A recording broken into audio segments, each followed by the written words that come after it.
안녕하세요. 오늘 소개해드릴 책은 몸은 알고 있다입니다. 지은이는 독일에서 의학을 전공한 뒤 자연치유법 의사로 활동하는 류디게 달케입니다. 저의 영상 돈의 심리학에서도 이분의 책을 소개를 한번 했었습니다. 이 책은 한마디로 우리가 걸린 병이 우리가 해결하지 못한 마음의 문제를 보여준다고 합니다. 우리 몸에서 드러나는 모든 병의 증상이 우리가 해결하지 못한 감정의 상처가 조화를 이루지 못할 때 그것을 해결하기 위해 병이라는 증상으로 호소하고 있는 것입니다. 즉 환자는 스스로 병을 불러들였음을 알아야 할 것입니다. 서양의 현대의학자들이 동양의 신비사상이나 깨달음에 관심을 가지고 또 거기에 의미를 부여하며 몸과 마음의 근본적인 원리를 또 이해하고 연구했다는 것이 참으로 신선하고 또 위대하다고 생각합니다. 이 책은 절판이 되었다가 나중에 다시 나온 걸로 기억을 하는데 혹 몸과 마음에 심신상관하게 관심을 가지고 계시다면 집에서 두고두고 보실 의학서로도 손색이 없다고 생각합니다.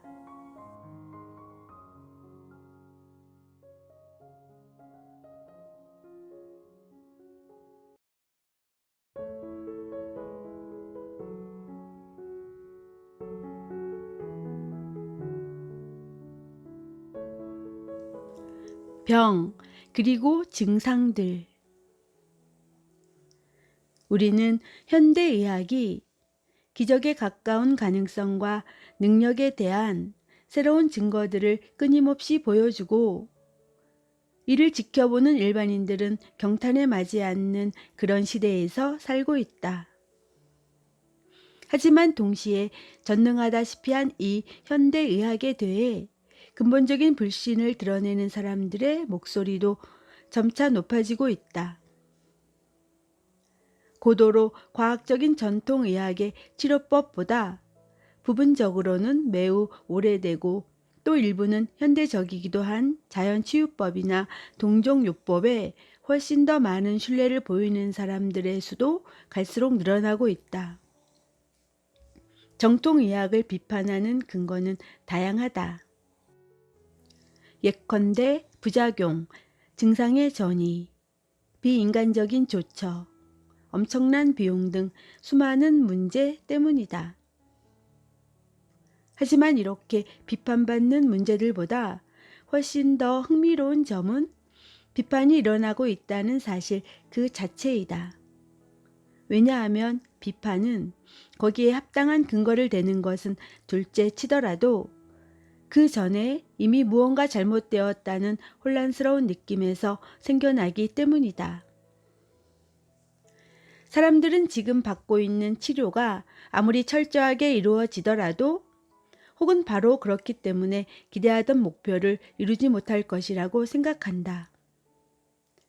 의학에 대한 이러한 불편한 심정은 상당수의 젊은 의사들을 포함해 대단히 많은 사람이 공통적으로 느끼는 것이다. 이것은 다양한 치료법을 마음을 열고 받아들이려는 태도뿐만 아니라 무엇보다도 영혼과 육신으로 된 인간 전체를 놓치지 않으려는 노력을 말한다. 정통의학이 인간을 고찰의 대상에 포함시키지 않았다는 점은 그 와중에 거의 모두가 알아볼 수 있게 되었다. 의학이 병들어 있음을 보여주는 징후들은 많다. 여느 환자들과 마찬가지로 의학이라는 환자도 무턱대고 증상들을 없애려는 노력으로는 치유될 수 없다. 그러나 정통의학을 비판하고 대안적인 치료법을 옹호하는 많은 이는 아주 당연하다는 듯이 정통의학의 세계관과 목표를 받아들이고 자신의 정력을 오로지 형식, 즉 방법을 바꾸는 데만 쏟아붓고 있다. 이 책에서 우리는 병과 치유의 문제를 새롭게 정리할 것이다.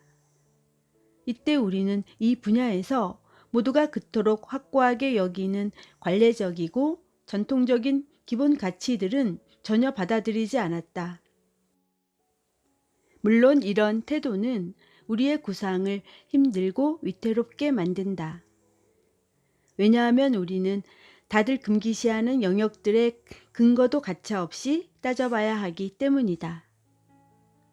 우리는 이로써 의학의 발전을 위해 조만간 취해야 할 그런 조처는 분명히 아닌 방향으로 나아가고 있다는 점을 분명히 알고 있다. 의학계에서나 대중 사이에서나 할 것 없이 아주 갖가지 병들이 언급되고 있다. 이러한 말의 혼란은 병이라는 용어가 상당한 오해에 시달리고 있음을 분명하게 보여준다. 병이란 원래는 오직 단수로만 사용할 수 있는 단어이다. 병들이라는 복수는 건강의 복수형인 건강들이라는 말과 마찬가지로 사리에 맞지 않다. 병과 건강은 인간의 몸 상태와 관련되어 있고 오늘날 흔히 사용하듯이 신체 기관이나 부위에 관련된 것이 아니기 때문에 단수로 사용되는 용어들이다. 우리 몸에서는 단지 의식이 내보내는 정보들이 겉으로 나타날 뿐이기 때문에 몸은 어떤 때라도 병들어 있거나 건강하지 않다. 몸은 그 밖으로 어떤 것도 내놓지 않는다. 이 사실은 누구나 시체를 관찰해 보면 직접 확인할 수 있다. 살아있는 인간의 몸이 수행하는 기능은 바로 우리가 대개 의식과 생명력이라고 부르는 무형의 두 주체에 의한 것이다. 이때 의식은 몸을 통해 겉으로 드러나면서 보이는 정보가 된다. 그러니까 의식과 몸의 관계는 방송 프로그램과 텔레비전의 관계와 같다. 의식은 비물질적, 독자적인 속성을 띠고 있기 때문에 당연히 몸에서 만들어진 산물도 아니고 몸의 존재에 의존하지도 않는다. 한 생명체의 몸속에서 무슨 일이 일어나든 그것은 해당 정보를 보여주는 것 내지 해당 표상을 뚜렷하고 분명하게 하는 것이다. 맥박과 심장이 규칙적으로 반복해서 뛰고 체온이 일정한 온기를 유지하고 분비선들이 호르몬을 분비하거나 항원들이 형성된다고 하자. 이러한 기능들은 물질 그 자체에서부터 설명될 수 있는 것이 아니라 모두가 의식에서 내보내는 해당 정보들의 원인을 두고 있는 것이다. 여러 종류의 신체 기능들이 특정한 방식으로 서로 도우면 우리가 원활하다고 받아들여서 건강하다고 부르는 유형 하나가 생겨난다. 또 어떤 기능이 제대로 발휘되지 않아 전체의 균형을 많든 적든 위협한다면 우리는 그 상태를 병이라고 부른다. 따라서 병은 조화에서 벗어나는 것 내지는 지금까지 균형을 이루던 질서가 위태로워지는 것을 의미한다. 우리는 나중에 다른 관점에서 보자면 병이 사실은 균형을 회복시켜 준다는 사실을 알게 될 것이다. 그러나 조화가 깨지는 것은 의식 속의 정보 면에서 일어나는 것이며 몸속에서는 단지 드러나기만 할 뿐이다. 따라서 우리 몸은 의식 그리고 의식 속에서 일어나는 모든 작용과 변화가 표현되는 영역 혹은 구체화되는 영역이다. 전체 물질계가 원형들의 작용이 형태를 띠고 그렇게 해서 비유로 변하는 활동 무대에 불과하듯이 물질로 이루어진 우리 몸도 이와 비슷하게 의식의 표상들을 밖으로 드러내는 무대이다. 그러므로 인간이 자신의 의식 속에서 균형을 잃게 되면 이것을 자신의 몸속에서 증상으로 볼 수 있고 또한 알 수 있게 된다. 그러므로 몸이 병들었다고 주장하는 것은 오해를 불러온다. 병들 수 있는 것은 항상 인간 자신뿐이다. 그러나 이 병든 상태는 몸을 통해 증상으로 나타난다. 무대에서 비극이 상연될 때 무대가 비극적인 것이 아니라 작품 자체가 비극적인 것이다. 증상은 다양하다. 그러나 이 증상은 모두 우리가 병이라 부르는 항상 인간의 의식 속에서 일어나는 변함없이 똑같은 사안이 밖으로 드러나는 것이다. 우리 몸은 의식이 없으면 활동할 수 없듯이 의식 없이는 또한 병들 수도 없다. 이 대목에서 우리가 오늘날 병을 흔히 신체적, 심신상관적, 심리적, 그리고 정신적인 것으로 구분하는 경향을 받아들이지 않는다는 사실도 당연해졌을 것이다. 이런 구분은 병을 이해하는 데 도움을 주기보다 오히려 방해가 되기 쉽다. 우리의 고찰 방식은 유형에 있어서는 가령 심신상관적 방식과 동일하다. 하지만 우리는 이 관점을 모든 증상에 적용하며 어떤 예외도 인정하지 않는다는 점에서 차이가 난다. 신체적인 것과 정신적인 것의 구분은 기껏해야 어떤 증상이 밖으로 드러나는 영역에만 적용할 수 있을 것이다. 그러나 병이 발생하는 원인을 정확히 지적하는 데는 부적합하다. 정신병이라는 이 캐캐묵은 용어도 실상을 완전히 감추다시피 하는 표현이다. 정신은 결코 병들 수 없기 때문이다. 오히려 이 부류의 병은 전적으로 정신적 영역, 즉 인간의 의식에서 나타나는 증상들과 관련되어 있다. 이제 우리는 분석과 관련해 오늘날 아직 우리들에게 전혀 친숙하지 않은 혹은 관행화되지 않은 정신적 영역의 고찰로 옮겨가게 된다. 따라서 우리는 질 낮은 연극을 분석하고 무대 장치, 소도구, 그리고 배우들을 바꿈으로써 그것을 개선하려고 노력하기보다는 곧장 작품 내용을 살펴보는 비평가처럼 행동할 것이다. 한 인간의 몸에 어떤 증상이 겉으로 나타나면 이것은 주의를 끌게 된다. 그 결과 종종 지금까지 꾸준히 이어오던 인생 행로를 갑작스럽게 중단시키기도 한다. 증상은 주의력, 관심, 정력을 자신에게로 돌리고 그렇게 해서 일반적이기도 한 한결같은 흐름에 문제를 제기하는 신호가 되는 것이다. 증상은 우리의 의사와 상관없이 신경을 쓰지 않을 수 없게 만든다. 외부의 요인으로 일어나는 이 중단 사태를 우리는 장애로 받아들이며 따라서 대부분 단 하나의 목표밖에 주어지지 않는다. 그것은 방해가 되는 장애를 다시 없애는 것이다. 인간은 방해받고 싶어 하지 않으며 이 때문에 증상을 퇴치하려는 고된 노력이 시작된다. 이 노력 역시 관심을 기울이고 정신을 쏟는 일이다. 이렇게 해서 증상은 우리가 늘 그것에 몰두하도록 만드는 것이다. 히포크라테스 시대 이후 정통의학은 환자들에게 병의 증상은 어느 정도 우연적인 일이며 그 원인은 그들이 규명하려고 안간힘을 쓰고 있는 실질적인 진행 과정에서 찾을 수 있다고 믿게 하려고 노력한다. 정통의학은 증상을 해석하는 것을 철저하게 피하며 그런 식으로 병이든 증상이든 모두 무의미한 것으로 치부한다.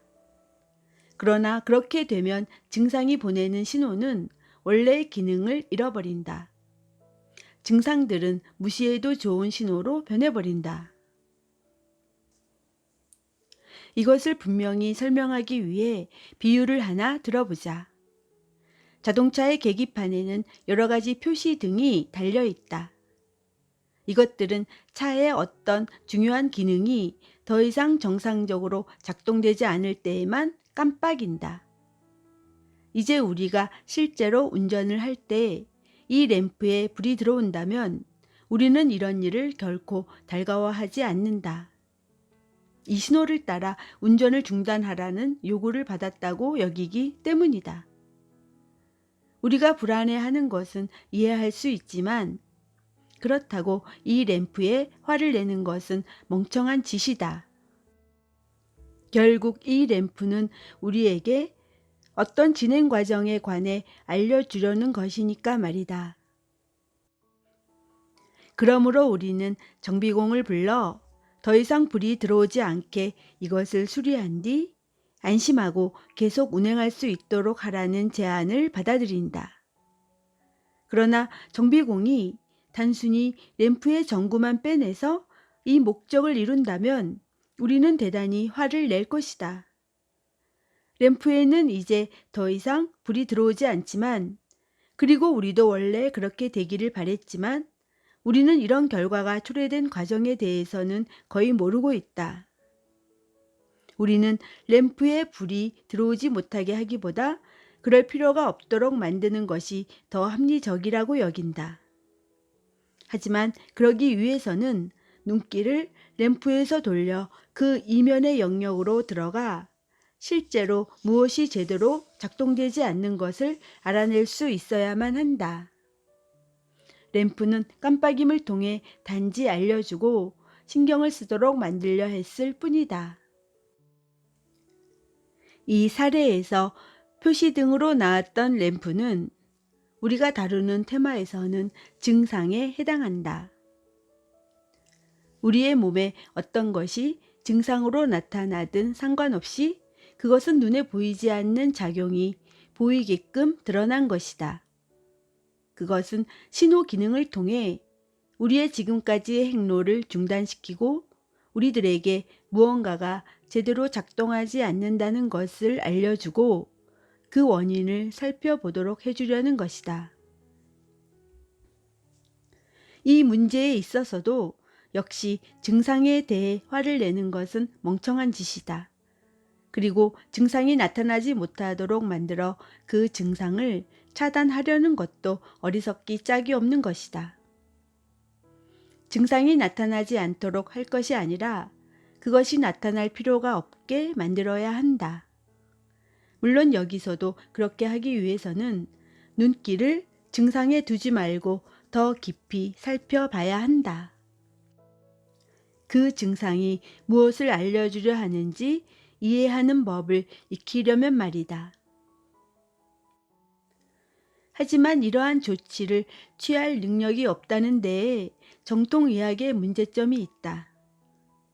정통의학은 증상에 너무나 매료되어 있다. 그 때문에 정통의학은 증상과 병을 동일시한다. 다시 말해 형식과 내용을 구분해서 생각할 수 없는 것이다. 그래서 의사들은 많은 노력과 기술력을 투입해 신체 기관과 부위를 치료한다. 그러나 결코 병든 인간을 치료하지는 않는다. 그들은 앞으로 언젠가 모든 증상이 나타나지 않도록 할 수 있다는 목표에 매달리고 있다. 하지만 이러한 구상에 대한 가능성과 의의는 깊게 따져보지 않는다. 현실적으로 우리가 이러한 목표에 도취되어 무작정 밀고 나가는 것을 그만두게 할 능력이 얼마나 부족한지 알면 실로 놀랄 것이다. 결국 환자의 수는 소위 현대적이고 과학적인 의학이 출현한 뒤에도 단 0. 몇 %조차 줄어들지 않는 것을 보라. 환자들은 늘상 넘쳐나고 있다. 다만 증상들만 변해왔을 뿐이다. 정신이 번쩍 들게 해주는 이 사실을 사람들은 단지 특정한 증상들에만 관련된 통계 수치를 들어 얼버무리려 든다. 그래서 그들은 예컨대 각종 전염병을 퇴치했다고 자랑스럽게 선언하면서도 이 기간에 어떤 증상들에서 그 심각성과 발생 빈도가 늘어났는지에 대해선 말하지 않는다. 증상보다는 병든 상태 그 자체를 살펴봐야 비로소 그것이 정직한 고찰이 된다. 그런데 병든 상태는 지금까지 줄어들지 않았으며 앞으로도 줄어들지 않을 것이 확실하다.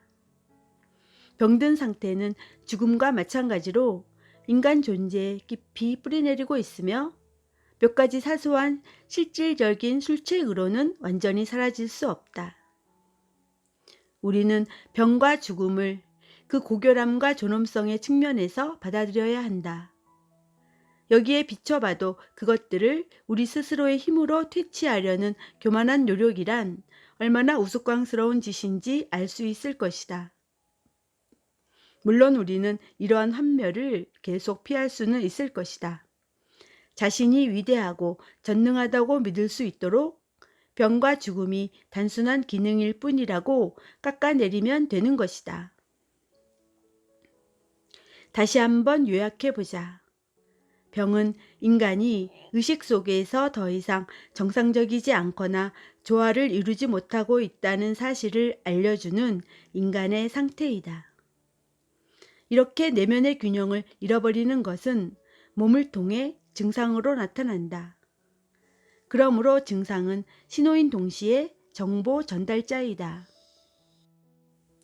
왜냐하면 증상이 나타남으로써 우리는 지금까지 살아오면서 해왔던 것들을 중단하고 거기에 주의를 기울이지 않을 수 없게 되기 때문이다. 증상은 인간, 즉 영혼을 가진 존재인 우리가 병들었다는 사실, 다시 말해 영혼 속의 세력들이 균형을 잃었다는 사실을 신호로 알려준다. 다시 말해 증상으로 나타나는 것은 무언가 빠져 있음을 보여주는 것이다. 우리가 의식하지는 못하지만 그것이 대신 증상으로 나타나는 것이다. 한 인간이 일단 병과 증상의 차이를 이해하고 나면 그의 기본 입장과 병을 대하는 태도는 급격하게 변한다. 그는 증상을 더 이상 최선을 다해 퇴치하고 제거해야 할 심각한 적으로 여기지 않는다. 그는 증상이 자신에게 불편한 곳을 찾아내고 그렇게 해서 원래의 병든 상태를 극복하는 데 도움을 줄 수 있는 파트너라는 사실을 깨닫게 된다. 이제 증상은 우리가 발전하고 깨닫는데 온 힘을 기울이도록 도움을 준다. 또한 우리가 이 최고의 계명을 따르지 않을 때는 매우 엄격한 모습과 비정한 모습도 보일 수 있는 일종의 스승이 된다. 병의 목적은 단 하나뿐이다.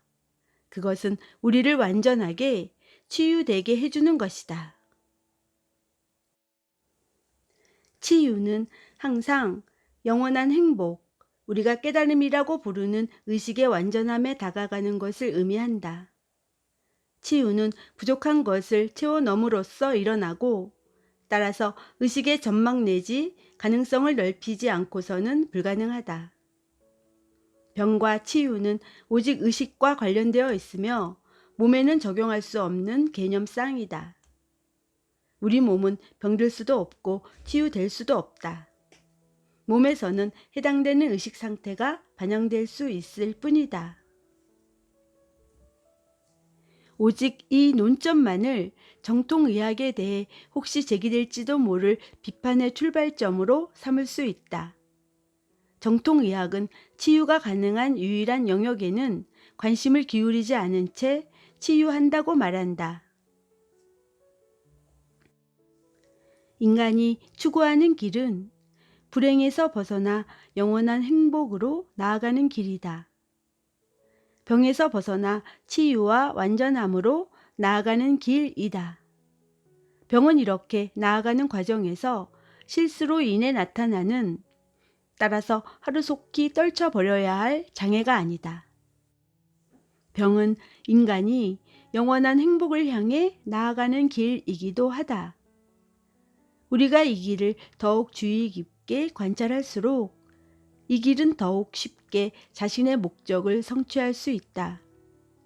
우리의 의도는 병을 물리치는 것이 아니라 그것을 활용하는 것이다. 하지만 그렇게 할 수 있으려면 우리는 약간 더 기초적인 개념부터 살펴봐야 한다.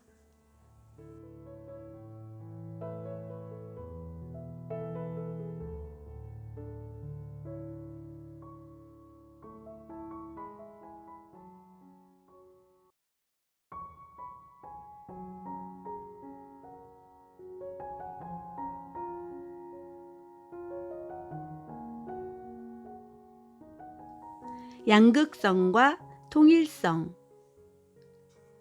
인간은 나라고 말함으로써 이미 나가 아닌 것, 즉 너라고 여기는 모든 것과 거리를 둔다. 이런 태도를 보임으로써 인간은 양극성의 포로가 된다.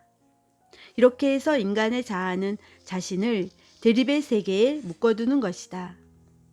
이 세계는 자아와 비자아뿐 아니라 안과 박, 남성과 여성, 선과 악, 옳은 것과 그른 것 등으로도 나뉘어 있다. 인간의 자아는 자신이 어떤 형태로든 통일성이나 완전성을 알아차리고 인식하지 못하게 방해하고 그렇게 상상하는 것조차 불가능하게 만든다. 의식은 모든 것을 대립상으로 쪼개고 나눈다. 이 대립상들이 우리에게 과도한 부담으로 작용하면 우리는 그것을 갈등으로 받아들인다. 대립상은 우리들에게 구분을 하고 그런 다음 어떤 결정을 내리지 않을 수 없도록 만든다. 우리의 이성이 하는 일도 바로 현실을 끊임없이 더 작은 조각들로 나누고 그것들을 구분하는 것이다. 그래서 우리는 한쪽을 선택하는 동시에 그 반대쪽을 부정한다. 왜냐하면 대립되는 것들은 알다시피 서로 배치되기 때문이다. 하지만 우리는 부정할 때마다 또 배제할 때마다 매번 우리의 온전하지 못한 상태를 단단히 굳혀놓는다. 왜냐하면 온전해지기, 즉 치유되기 위해서는 우리는 빠진 곳, 즉 아픈 곳이 없어야 하기 때문이다. 아마 여기서 이미 병과 치유라는 테마가 양극성과 얼마나 밀접하게 서로 연관되어 있는지 알아차릴 수 있을 것이다. 이것을 더욱 분명하게 표현하자면 병은 양극성이며 치유는 양극성을 초월하는 것이다. 인간의 자아는 항상 자신의 외부에 있는 어떤 것을 가지고 싶어 한다. 그래서 모든 것과 하나가 되려면 그것이 오로지 소멸되어야만 한다는 사실을 받아들이는 것을 지극히 싫어한다. 통일성 속에서는 모든 것과 무는 하나가 된다. 무는 어떤 식으로든 모습을 드러내거나 경계를 설정하지 않기 때문에 양극성을 띠지 않는다. 모든 존재의 근원은 무다. 이것은 정말로 존재하는 유일무이한 것이며 시작도 없고 끝도 없고 영혼에서 영혼으로 이어진다. 우리는 이 통일성이 있다고 알려줄 수는 있지만 그것이 어떤 모습인지 상상할 수는 없다. 통일성은 양극성과 대립하고 있다. 따라서 관념적으로는 의심의 여지가 없다. 통일성은 사실 인간이 특정한 훈련이나 명상수를 통해 어느 정도까지는 인식할 수 있고 경험할 수도 있다. 적어도 일시적으로 의식의 양극성을 하나로 통합할 수 있는 능력을 발전시킨다면 말이다. 하지만 그것을 말로 설명하거나 머릿속으로 분석하는 것은 언제까지나 불가능하다. 왜냐하면 우리의 생각은 바로 그 전제 조건으로 양극성이 필요하기 때문이다. 인식이란 양극성 없이는, 즉 주체와 객체로, 인식하는 자와 인식되는 대상으로 나눠지지 않고서는 불가능하다. 통일성 속에는 인식이 없고 오직 존재만 있다. 통일성 속에서는 모든 염원, 모든 의지와 노력, 모든 활동이 사라진다. 왜냐하면 우리가 염원할 수 있는 외면이 더 이상 존재하지 않기 때문이다. 우리가 확실하게 직접적으로 경험할 수 있는 영역으로 다시 돌아가 보자. 우리 모두는 양극적인 의식을 가지고 있기에 세상은 양극적으로 보이게 된다. 세상이 양극적인 것이 아니라 우리가 세상을 경험하는 통로인 우리의 의식이 양극적이라는 점을 스스로 인정하는 것이 중요하다. 양극성의 원리를 구체적인 예를 들어 살펴보기로 하자. 가령 호흡은 인간에게 양극성에 대한 기본적인 경험을 전해준다. 들숨과 날숨은 끊임없이 교차됨으로써 규칙적으로 반복되는 하나의 리듬을 이룬다. 그러나 리듬은 양극이 꾸준히 교차하는 것과 다르지 않다. 규칙적으로 반복되는 리듬은 모든 생명의 기본 모형이다. 모든 현상은 파동으로 환원될 수 있다는 물리학의 주장도 이와 똑같은 내용이다. 리듬을 파괴하는 것은 생명을 파괴하는 것이다. 왜냐하면 생명은 규칙적으로 반복되는 것이기 때문이다. 숨을 내쉬지 않으려는 사람은 또한 숨을 들이쉴 수도 없다. 여기서 우리는 들숨은 날숨에 의해 유지되고 그 반대극인 날숨 없이는 이어지기가 불가능하다는 사실도 알게 된다. 한 극은 반대쪽 극을 기반으로 존재한다. 우리가 한 극을 제거하면 반대쪽 극도 역시 사라진다. 이런 원리에 따라 양극 사이의 장력에서부터 전기 에너지가 발생하는 것이다. 우리가 한 극을 제거하면 전기 에너지는 완전히 사라진다. 두 가지 대립적인 것이 이렇게 서로 밀접하게 의존하고 있다는 사실은 우리에게 모든 양극성의 이면에는 통일성이 놓여 있음이 분명하다는 사실을 보여준다. 다만 우리 인간들은 그것을 의식의 한계 때문에 동시에 존재하는 통일성으로 알아보고 깨달을 수 없을 뿐이다. 이처럼 우리는 현실의 모든 통일성 각각을 두 극으로 나누고 이것들에 대해서 하나씩 차례차례 고찰하지 않을 수 없다. 그런데 이 차례차례 이루어지는 고찰은 시간의 발상지이기도 하다. 사람을 현혹시키는 이 시간이 존재하는 것도 마찬가지로 오로지 우리의 의식의 양극성 덕분이다. 따라서 양극성은 우리가 하나씩 차례차례 관찰할 수 있는 동일한 현실의 통일성의 두 가지 양상에 지나지 않는 것임이 드러난다. 그러므로 우리가 동일한 사안의 양면 중 그때마다 어떤 면을 보게 되느냐는 우리의 입장에 달려 있다. 양극성은 겉으로 드러난 것만 관찰하는 사람에게만 서로 어긋나 있는 대립적인 것들로 보인다. 그러나 자세히 살펴보면 양극성은 합쳐서 하나의 통일성을 이루고 있으며 그 존재의 기반은 서로에게 의존하고 있다는 사실이 드러난다. 과학은 이 엄청난 경험을 빛을 연구하면서 처음으로 접하게 되었다. 광선의 본질에 대해 서로 대립되는 견해 두 가지가 있었다. 그중 하나는 파동 이론이고 다른 하나는 미립자 이론이다. 이 두 가지 이론은 서로 모순되는 것처럼 보인다. 만약 빛이 파동으로 이루어져 있다면 그것은 미립자가 아니고 그 반대여도 마찬가지다. 이 둘 중 하나만 맞는 이론이 된다. 그 사이에 사람들은 이 둘 중 하나만 맞는다는 주장이 잘못된 문제 제기였음을 알게 되었다. 빛은 파동이면서도 미립자이다. 심지어 나는 이 명제를 다시 한번 뒤집고 싶다. 빛은 파동도 아니고 미립자도 아니다.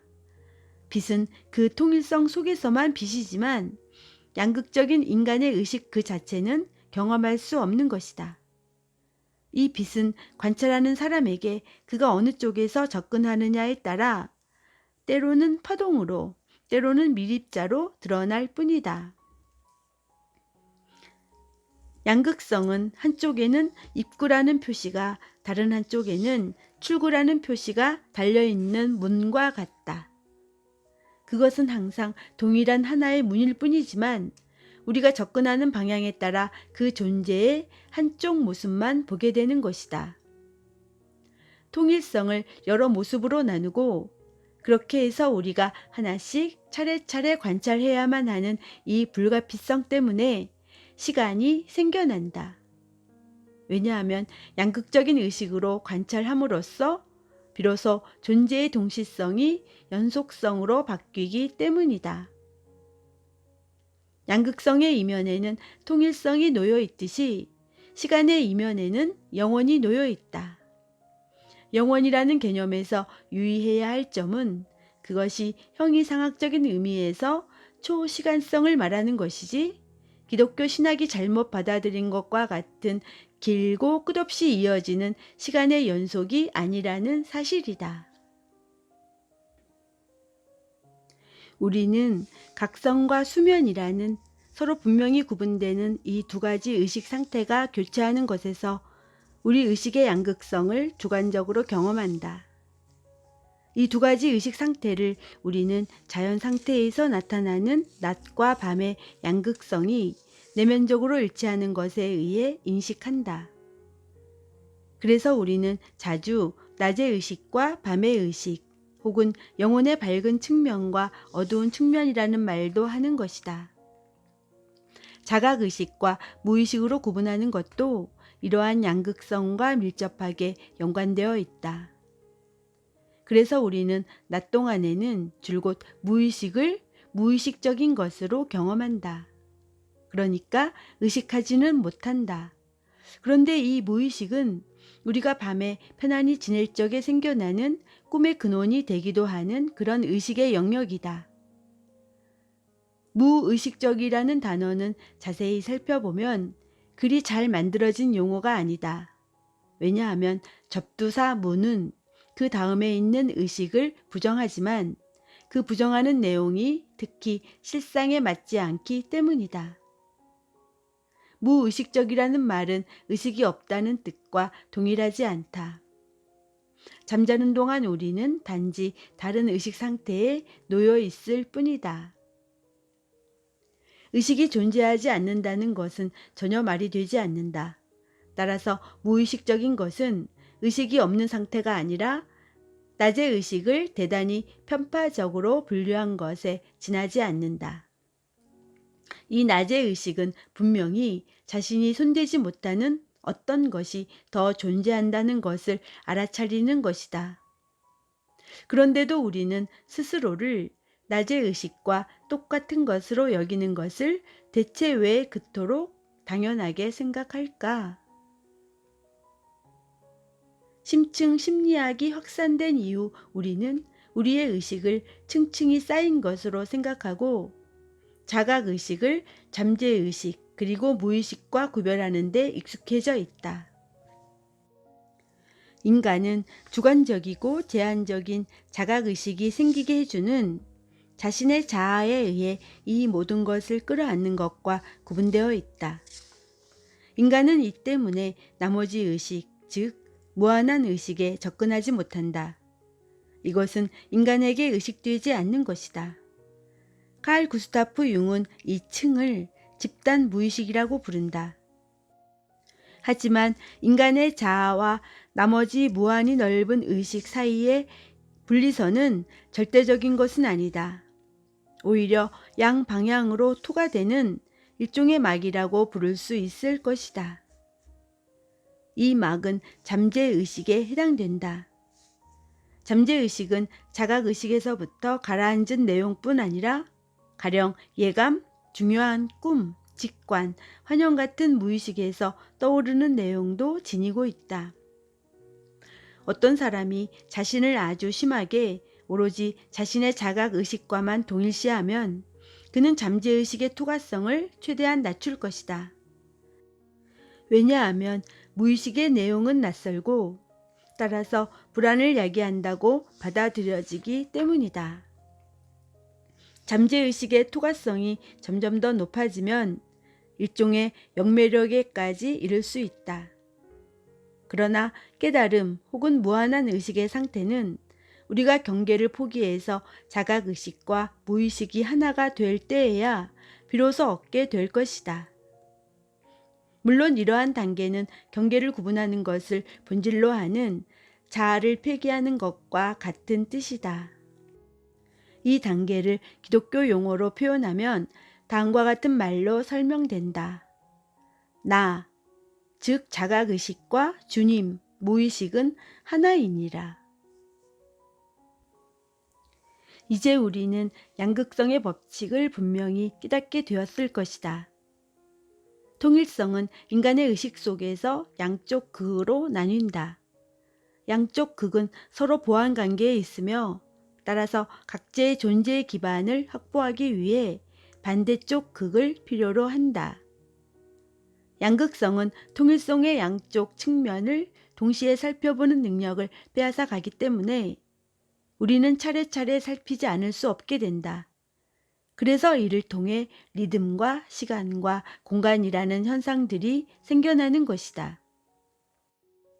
양극성이 우리에게 가져다 준 장점은 인식 능력이다. 인식은 양극성 없이는 불가능하다.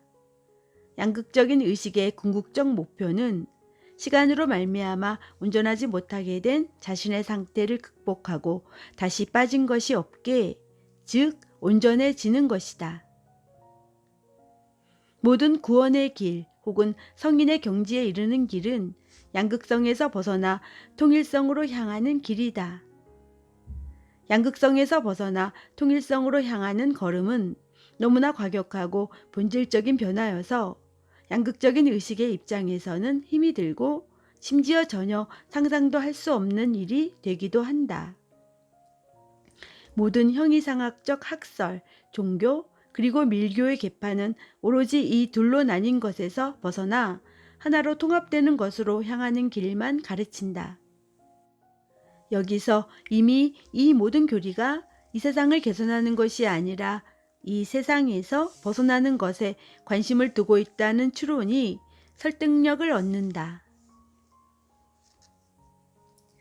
이러한 잘못 이해된 관념은 시대를 훨씬 거슬러 올라간다. 예수는 오로지 두 개로 분열된 것에서 벗어나 하나로 통합되는 것으로 이르는 이 한 가지 길만 가르쳤다. 그런데도 그의 가르침은 자신의 제자들에게조차 한 번도 완전하게 이해되지 못했다. 예수는 양극성을 이 세상으로, 통일성을 천국이나 내 아버지가 계신 곳 혹은 아주 단순하게 아버지라고도 불렀다. 그는 자신의 나라가 이 세상 것이 아니라고 강조했으며 하느님에게로 이르는 길을 가르쳤다. 하지만 그가 했던 모든 말은 늘 처음에는 구체적이고 세속적으로 받아들여졌으며 이 세상과 연관되었다. 요한복음은 이러한 잘못된 인식을 조목조목 지적한다. 예수는 자신이 사흘 안에 다시 세우려는 성전에 관해 설교한다. 이때 제자들은 예루살렘 성전을 떠올리지만 예수가 말한 성전은 당신의 육신을 의미한 것이다. 예수는 성령으로 다시 태어나는 것에 관해 니고데모와 얘기를 나누지만 니고데모는 아기의 출생을 떠올린다. 예수는 우물가의 여인에게 생명수에 관한 얘기를 들려주지만 그녀는 마실 물을 떠올린다. 이런 사례들은 얼마든지 더 들 수 있을 정도로 예수와 그의 제자들은 완전히 서로 다른 표준을 가지고 있다. 예수는 인간의 눈길을 통일성의 의미와 중요성으로 돌리려고 노력하는 반면에 그의 말을 듣는 사람들은 불안해하며 필사적으로 양극의 세계에 매달린다. 우리는 예수에게서 이 세상을 더 낫게 만들고 천국으로 바꾸라는 내용을 담은 단 한마디의 요구도 발견하지 못한다. 오히려 예수는 말끝마다 인간들이 구원으로 향하는 발걸음을 내딛도록 고무시키려 노력한다.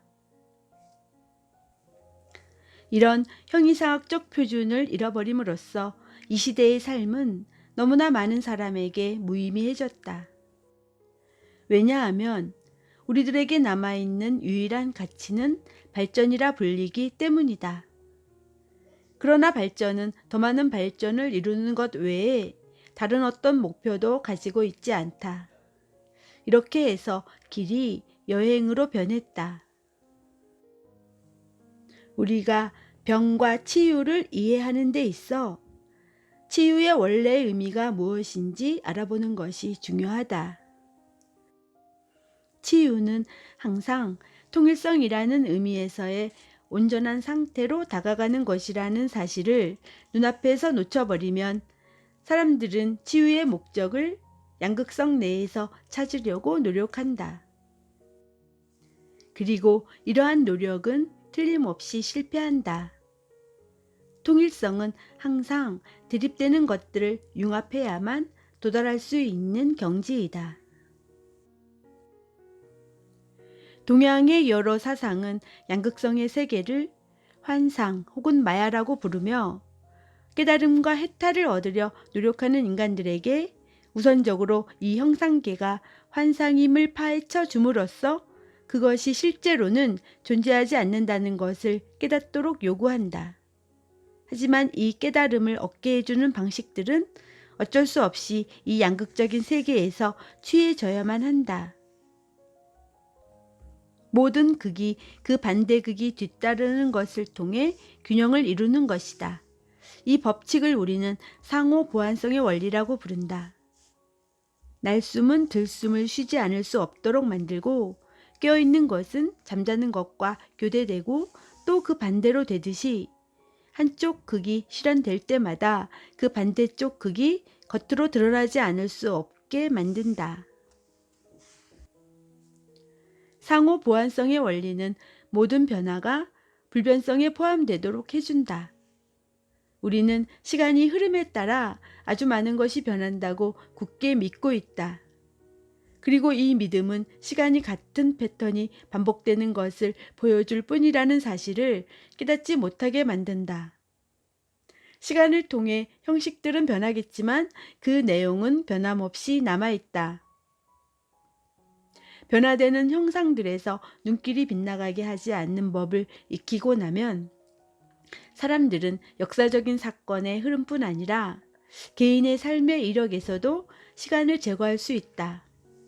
그러면 시간을 통해 진행되던 모든 과정이 단 하나의 패턴으로 줄어든다는 점을 깨닫게 될 것이다.